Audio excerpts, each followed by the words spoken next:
This is What's Your Take? Real talk on leadership and life. I'm your host, Dr. Nikki, the DBA pharmacist and founder of FitBiz Global Solutions, LLC. Welcome back. In the last episode, we honored the leadership of our father. In this one, we're shifting the lens. We're talking about the part of his story that wasn't graceful because the system didn't allow it to be. Today, we're reflecting on the gaps we faced as a family during his final days, on what leadership in healthcare should look like when people are at the most vulnerable. And just to give a backstory, our father passed away earlier this year, about 2 months ago. And our mother actually passed away 20 years ago, in which the month of September brings us to 20 years of her passing.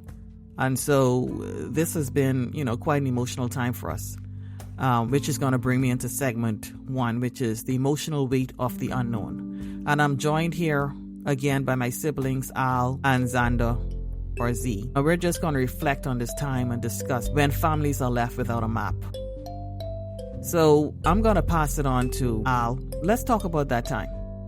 What do you remember most about the uncertainty we were facing during the time when our parents were in their final days?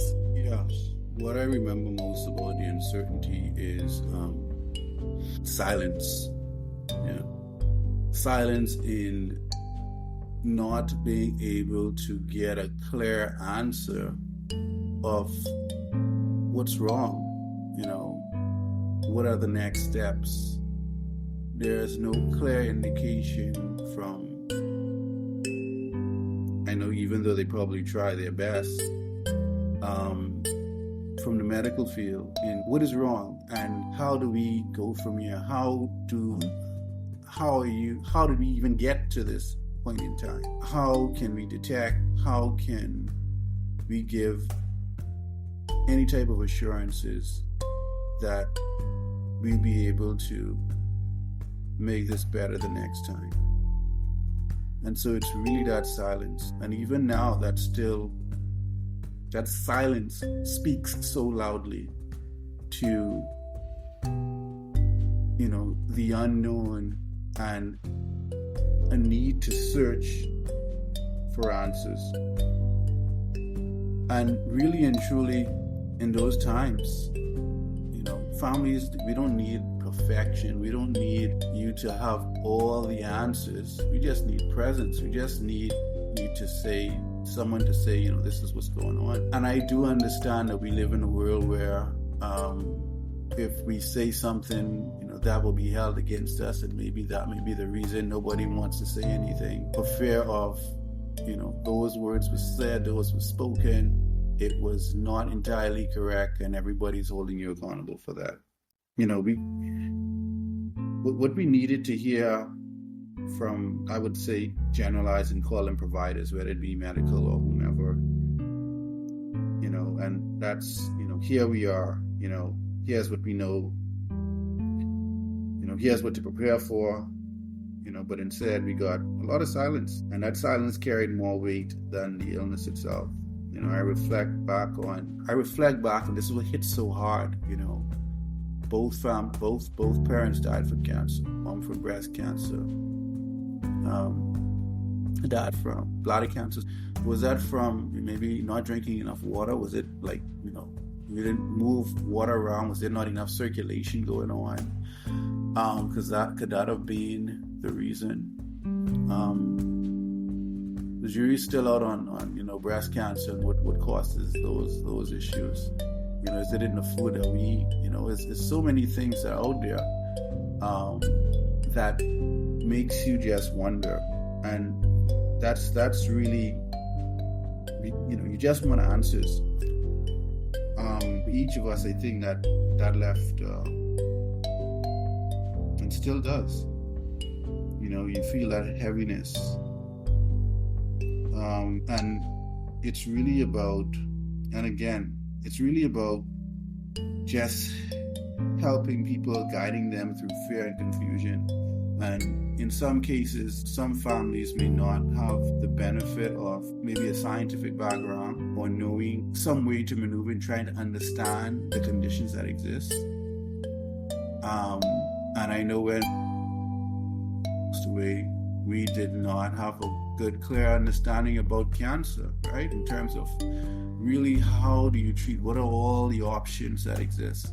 And for some of us, that sent us in different directions in terms of, okay, we need to focus on this. I know for me, from a wider perspective, one of the key things was, we didn't have enough funds, to be able to take certain things on. I remember, and this one still rings loudly with me, the Scotia Bank here, Dad had to redo the mortgage on the house, and Scotia Bank then took Mom off the mortgage because then they realized that she was a risk, and there was a risk that she could probably pass away. So they took her off the mortgage, right? And so when she passed away, they said, "Oh no, we don't have any insurance claim on her," because they realized that it was a risk that she had cancer. So of course they no longer wanted to cover that, and that hit me hard. In that I'm like, wow, I need to figure out how I need to provide for my family, my wider family, my dad, my sisters, my extended family, that I needed to be in a place financially so that should another medical emergency happen, let it not be for lack of funds, but let it be for lack of perhaps knowledge and understanding. And even today I carry that weight with me and continue to carry that. And so losing parents to medical conditions and knowing that insurance companies, you're insured up to a certain maximum amount, and then once you reach that maximum amount, you no longer have insurance. Brings out the poignancy of when we get illnesses. There's a certain risk that the larger community is willing to take. Unless we have something that is of value, then there won't be any help. So that's the emotional weight of the unknown for me. And when leadership is absent, families are left with grief and uncertainty with no map to follow. Bit of reflection for me, but back to you. Yeah, absolutely. So I get from that, in terms of what you needed to hear from providers or leaders but didn't, is you needed more explanation. You needed something. It wasn't clear as to what the reasons were, or, I guess that would, Z, you can add to that. What did you need to hear from providers or leaders, but you didn't? Okay, I'll say a lot. I have a lot to say too. Health is very important to me, for several reasons. I don't know if we can touch on that today, but it is appalling to me that 20 years later we are faced with the same foolishness that happened when my mother passed away. One of the things that I learned, is from an environmental standpoint. 17 Sustainable Development Goals. Number 3 is to ensure healthy lives and promote well-being for all at all ages. No hunger, that's with no hunger, no poverty, the whole nine. And I feel like when it comes to the elderly and anyone who can't work, so that's from anyone 18 to retirement age 65, 70, or when insurance, children can't be on insurances by themselves anyway. Parents have to be in an insurance or employed to get, and then their insurance has their job as the offer. There they have dependents, and so now you have elderly people who would have given all they could to this country. I know people say it's entitlement, but you didn't create the facility for them to have access to health care. And then when you're referring to something like cancer, to me, it's so simple. Allegedly, the drugs that they import may be free. So why be paying such a hefty price for it? The people can't qualify for pre-existing conditions because of the government laws. It's the government that caused it where you can't get insurance once you get diagnosed with something like high blood pressure or even diabetes.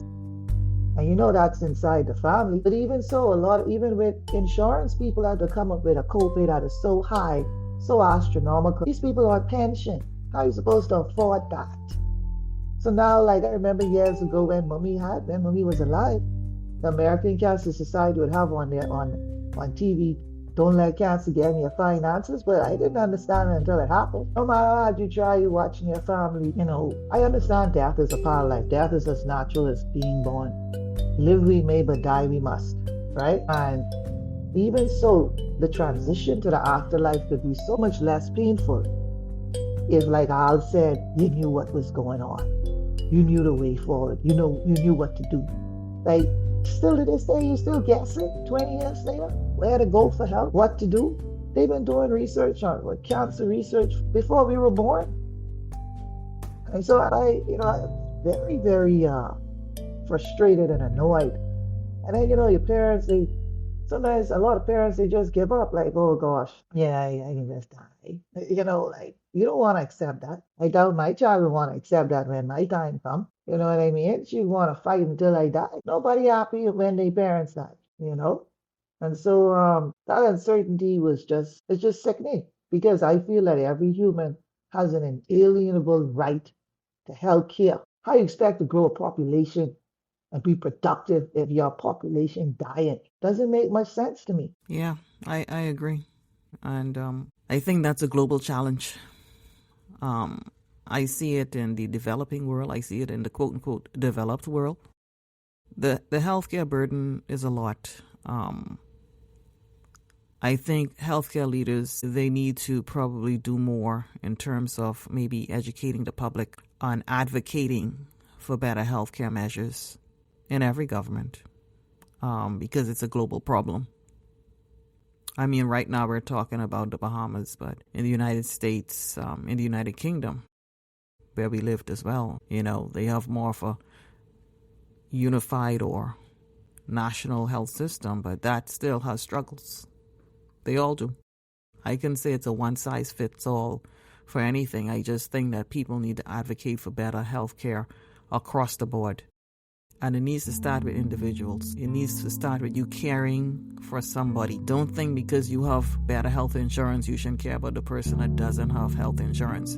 You need to care for everyone, because you don't know what situation anyone at any time may be put into. So it's not fair. And as simple as that. Which, I'm going to go into the segment of navigating the system without a guide. I'm going to ask a question. Where were the leadership gaps most obvious, in your opinion, in the healthcare leadership? I think the way to answer that question is to start by asking yourself a question, right? So the question that any person would be asking, like I would be asking, or anyone, is, or the answers we'd want to know is, to say, someone saying, here's what's happening, here's what's next, here's how we'll walk you through this, right? And that's really not advanced medicine, or medicine. That's really leadership, healthcare leadership, that you indicated.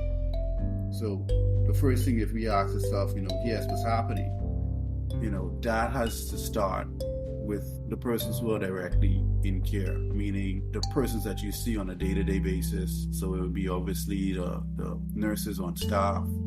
It would be the doctor who's responsible for overall care, right? But in addition to that, it goes a bit deeper.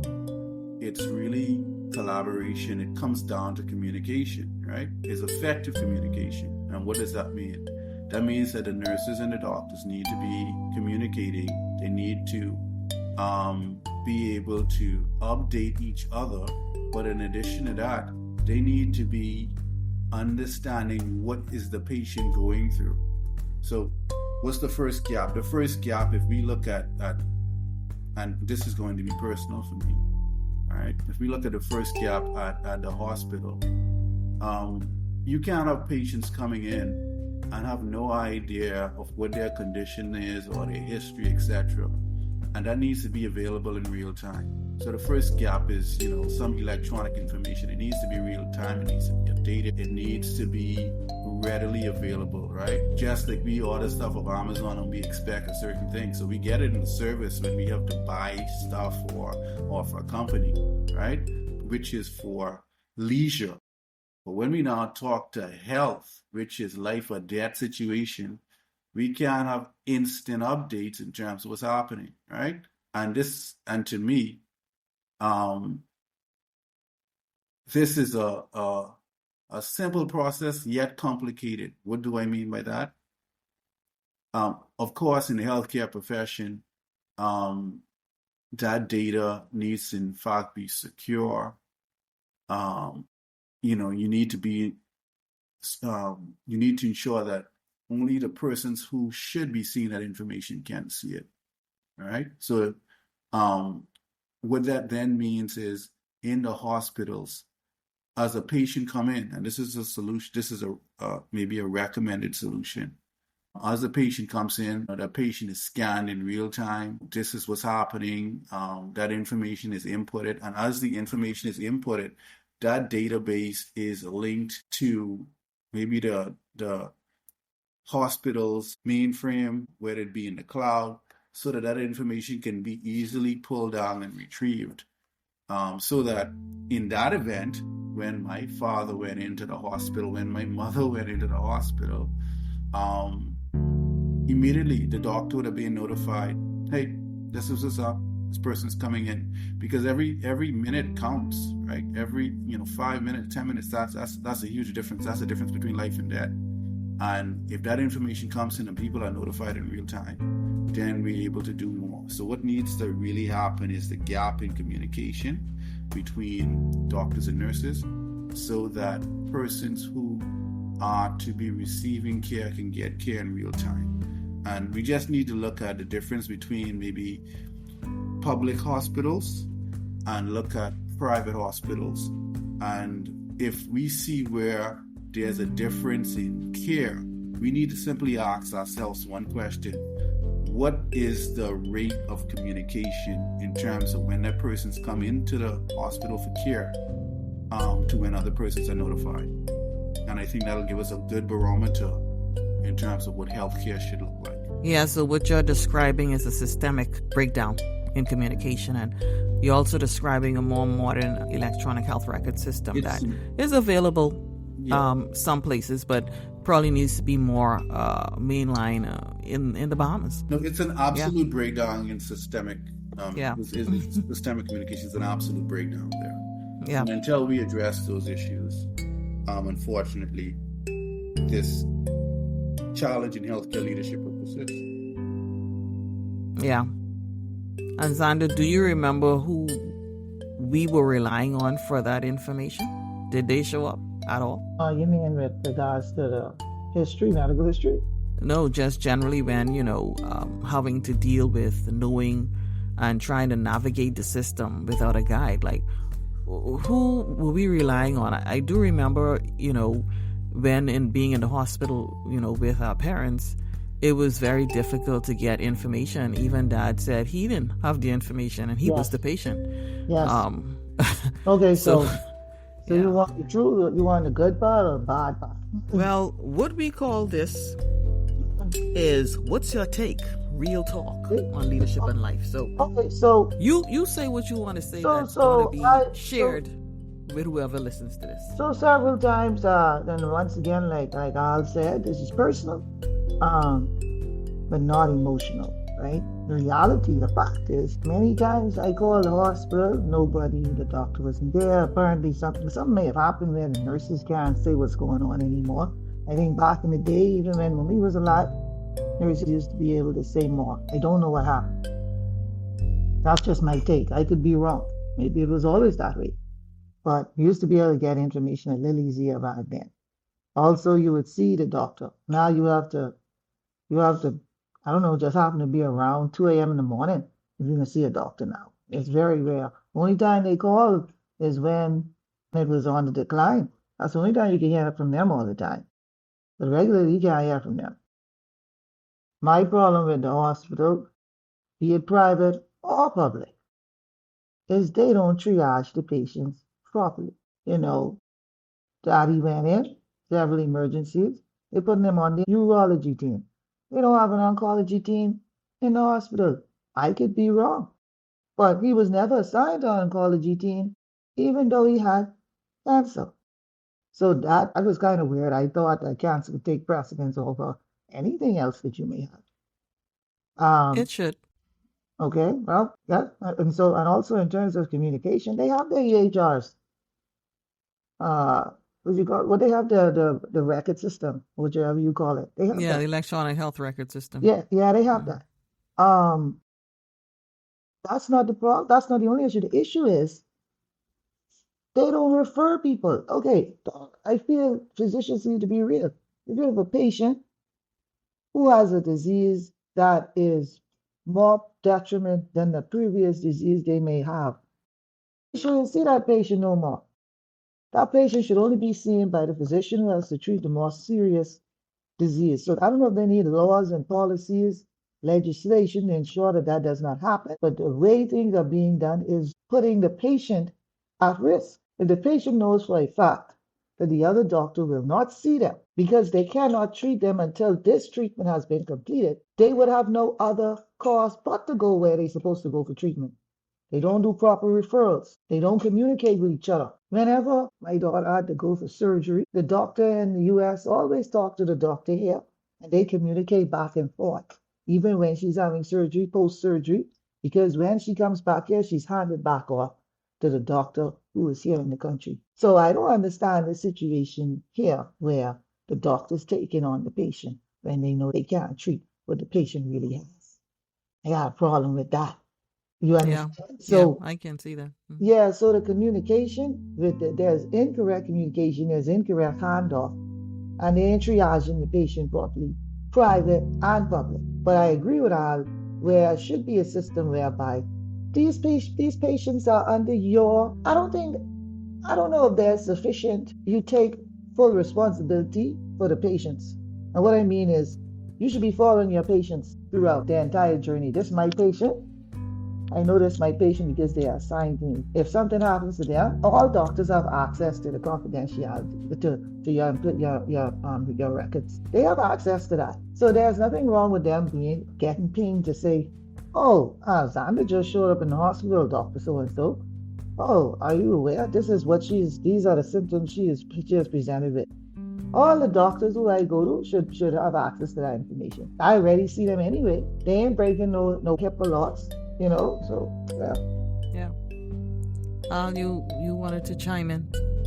Yes, just something what Xander had said, and the difference between when mom had over 20 years ago and dad. And yeah, she's quite correct in terms of the information that we were able to retrieve at that point in time. There have been some changes, right? For example, Personal Information Protection Act, confidentiality, etc., with regards to our patient.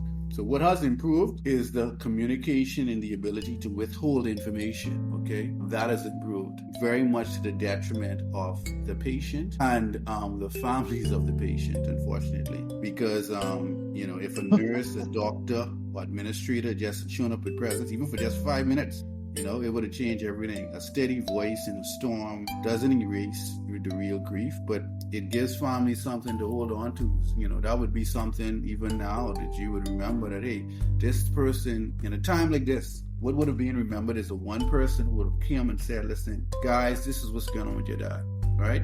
That's what we would have remembered right now, right? If it was anyone who would have provided some communication, if there was any doctor or even friends that we knew, and I think in some cases they may have communicated some type of information in terms of where you can find, that particular information on that in this case. However, it was not a seamless process. And that's really the difference between healthcare as a service and healthcare as leadership. And in this case, the leadership piece was just missing. And we could try to, or not we, but generally, it could be hidden behind the wall of, confidentiality and personal information protection act, etc. But there is a need and a consistent gap when the need for families to be updated with information in real time. So that's what really needs to be worked on, which may probably be another segment, but artificial intelligence or IT or whatever within the healthcare system to improve the functionality of it. Thanks. Yeah, so what I got from you is you're saying that